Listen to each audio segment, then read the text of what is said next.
collect donations and give them to our local food banks. I'm guessing the local demand is pretty high these days. Yeah, it's incredible. We've seen roughly a 110% increase in food bank demand over the last 10 years, a staggering increase. It's more than doubled actually since 2019. This year is worse than last, about 7% worse than last year, as food becomes more and more expensive, which all coincides with Tuesday's 10-year anniversary of the Liberal government. It will be exactly 10 years ago that this Liberal government was sworn into power. This Liberal finance minister, of course, was part of that government from the very start. Most of the Liberal cabinet ministers and caucus members were there back in 2015, and they all made a promise that if they ran little deficits, that they would have big investments. Well, here we are, and what had happened as a result? They doubled the national debt. They doubled the cost of housing. They doubled food bank lineups. And investment, well, it collapsed, dropping 11%, the biggest drop in Canadian history and the biggest drop in the G7. In other words, deficits reduce investment. Reminds me of Ronald Reagan, the master communicator, who asked a question that rings true today. In 1980, he said to Americans, "Are you better off than you were 4 years ago?" Well, I ask Canadians, are you better off than you were 10 years ago when Liberals came into office promising that deficits would lead to investment? What have you seen? You've seen your grocery prices rise, your kids can't afford a place to live, more and more people are living homeless, and we've had the worst economy in the G7 for over a decade now. And now I ask the question, are you better off than you were 7 months ago when Mark Carney took office? Well, he's doubled the deficits, inflation has gone up, food bank lineups have grown, home building is down, and we have the worst economy in the G7. So it's with interest that I read the headline in CTV today, and I quote it. Carney signals he's prepared to fight an election over next week's budget. Why does the Prime Minister, this costly Prime Minister, want a costly election now? Why? Well, the answer is Mark Carney needs a costly election on his costly budget to distract from all of his broken promises. Let's recap them quickly. He promised to have the fastest G7 economy. He promised to have the fastest growing economy in the G7. He's delivered the fastest shrinking economy in the G7. He promised to double home building. Home building is expected now to drop by 13%, according to his own housing agency. He promised he'd be judged by the prices at grocery stores. They're rising twice as fast as the Bank of Canada's target. And 7% more Canadians will go to food banks this year than last.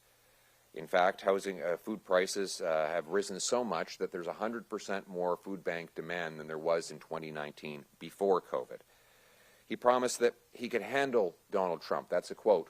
Another quote, that he would negotiate a win, that he would have a deal by July 21st. No deal, no win, no elbows, no jobs. In fact, President Trump has since doubled tariffs on Canadian goods, and Mr. Carney has now embarrassed all Canadians by apologizing for an ad that he had earlier approved. His weak leadership forced provinces to step up with their own campaigns to reach the Americans, and after they did that, and Mr. Carney approved of it, he then went groveling and offering an apology, with the result being no deal, no wins, and Canadians are losing their jobs. We cannot trust Mark Carney abroad, and we cannot afford him at home. Carney wants to blame all of these broken promises and many more that will become evident over the next several months on a costly election. He wants to claim that the reason he couldn't do any of the things that he promised during the election was because there was yet another election. Let me illustrate the bad faith and the costly approach on which he has been operating. I came to him in good faith, in a spirit of hope, and offered ideas for an affordable budget and an affordable life. I said, Mr. Carney, why don't we get rid of the industrial carbon tax on home builders and farmers so that we can have affordable food and houses, on our steel, aluminum, and cement producers so that they can compete in this trade war. He said no. In fact, he wants to accelerate industrial carbon tax increases, which will drive up inflation further and drive more jobs out of our country. That is the cost of Carney. I said, let's cut taxes on work, investment, energy, and home building. He said no. He wants to raise those taxes. That's the cost of Carney. I said that Mr. Carney should keep his promise and spend less, and that's a quote, spend less than Justin Trudeau.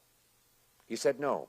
He wants to double Trudeau's deficits and keep on spending, driving inflation and the cost of living even higher. That is the cost of Carney. No compromise from Mr. Carney whatsoever to make for an affordable budget and an affordable life.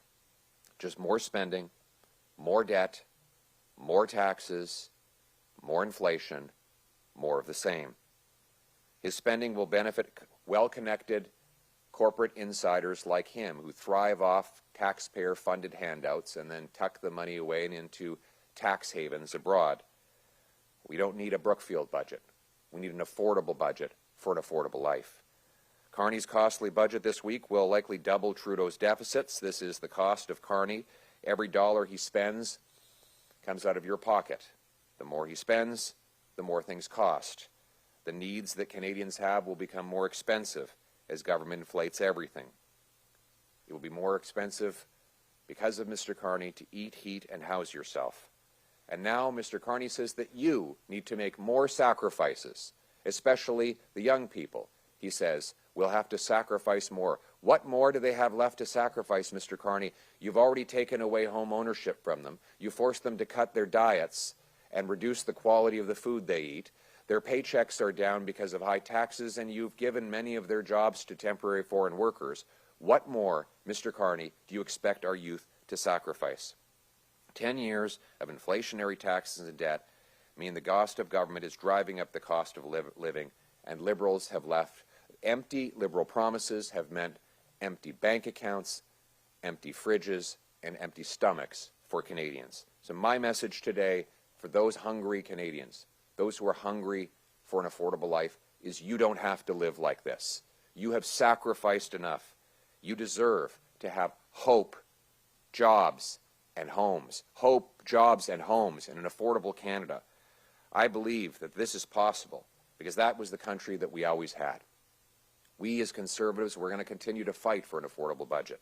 And we're not giving up. Our message is that our hand is still extended, and there's still 2 days for Mr. Carney and the Liberals to reverse their costly, promise-breaking ways. Introduce an affordable budget.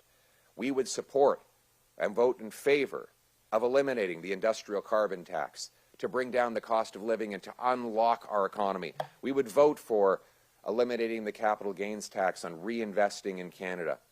We would vote for lower tax on energy, home building, work, and investment. We would vote to get rid of all of the hidden taxes on foods so that Canadians can afford to eat, heat, and house themselves. We would vote to end the inflation tax by capping the deficit. That's what we're fighting for, because we want a hopeful future for all Canadians, a future that is affordable, a future that allows everyone who works hard to enjoy a nice home, delicious, nutritious food, meat and potatoes on the table every night, living on a safe street under our proud flag. Thank you very much. We will now take questions from the media. Please identify yourself and your outlet. Hi, Mr. Polyev. JP Tasker from CBC News. How are you doing? Very well. Well, and I would have been better if the game had gone differently last night. I know. I'm a little bummed out myself. Did you stay up and watch the whole thing? I did. Yeah, you look like you could use a coffee like me. Yeah. It wasn't great. Yeah. Well, I'd say it was great, but it was just not the ending we wanted. But what a hell of a season. I think we have to give the team great credit for uniting all Canadians around this incredible sporting event. I was never a baseball fan, I'll be honest. I grew up a football and a hockey guy. But since October, I have been a very loyal, unflinching fan to the Blue Jays, and I want to thank them for all they did to give us an exciting and thrilling World Series. Do you want an election before Christmas? We want an affordable budget that will give Canadians affordable life before Christmas. That's my priority. We shouldn't be playing, Mark Carney shouldn't be playing games and trying to force an election. He should be sitting down with us. I'm willing to work all through the night, tonight and tomorrow, to come up with an affordable budget that will make an affordable life for Canadians. But we will not vote to raise grocery prices and increase housing costs as the Liberals have done over the last decade. Canadians cannot afford any more Liberal sacrifices. So my message is one of let's bring in a budget that's affordable so that we can have hope, jobs, and homes for all Canadians. Next question. I should probably have Bill Curry from the Globe and Mail. We're standing here in Stittsville, the riding of Carleton that you formerly held. Two related questions. Are you committed to running here in the next federal election? And secondly, during this campaign, there's a lot of public servants who live in this riding. Bruce Fanjoy focused on the Liberal campaign promise to cap, not cut the public service. And yet we're seeing signals from Mr. Champagne that there will be overall reductions, possibly tens of thousands, in terms of lowering the size of the federal public service. Is that something you support? Well, I'll let you know when I have news for you on the first point. On the second point, though, we have too much bureaucracy. Over this costly Liberal decade, they've increased the size of the bureaucracy by 50%, and they've doubled the spending on consultants to do the jobs that public servants are supposed to be doing. I was very honest during the last election. We need to cut bureaucracy and consultants. Might not have been a popular position, but it's the only way that we're going to bring down the deficits, the inflation, and the cost of living. So far, though, despite all the grandstanding from Mr. Carney, the letters he sent around to his ministers and leaked to the Globe and Mail, spending on bureaucracy is actually up an astonishing 8% in less than a year. So Mark Carney has a more costly bureaucracy than the inflated one that Justin Trudeau left behind. And we need to go in exactly the opposite direction with less bureaucracy, less consultants, lower costs. That is that way that we can bring down taxes, debt, and inflation. Thank you. Next question. Hello, Anya Kudadeglia from the Canadian Press. I wanted to get your reaction to the Nova Scotia's government response to the Supreme Court decision that came out last week, striking down mandatory minimums for child pornography. Basically, the Nova Scotia Justice Minister says they have grave concerns and they want the Liberal government to take action. So what's your response, and what would you like to see the Liberals do?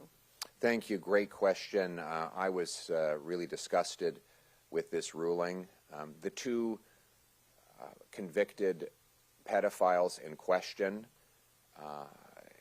contributed to the torment and torture of literally hundreds of kids. One of them had 377 pornographic images of children between 3 and 6 years old. Another had hundreds of videos of children, I think between the ages of 5 and 10. That is the age range of my children. And let us be clear, that is not a victimless crime. The monsters who look at this material create a profit motive for literally hundreds of kids to be tortured and humiliated in videos that may circulate for the rest of their lives. They will never recover from this trauma. And yet, these two perverts are going to get out of jail in a year and 9 months. Frankly, those sentences were far too low. And now the court says that some other users of child pornography should be able to get out in less than that time. This is insane. It's nuts.